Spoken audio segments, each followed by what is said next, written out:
Good morning. I am so excited. Look at my scallions.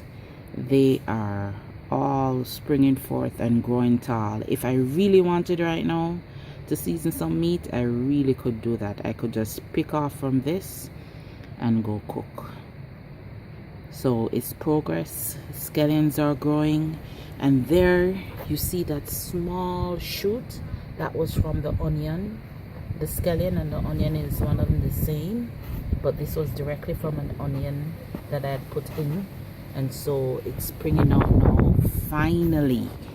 And of course you see my other plants. I'm waiting for some of them to stop looking so droopy and to start looking as if they have life. So I'm actually happy that I haven't killed all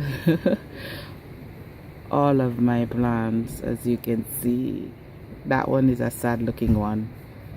So that's it from my little farm.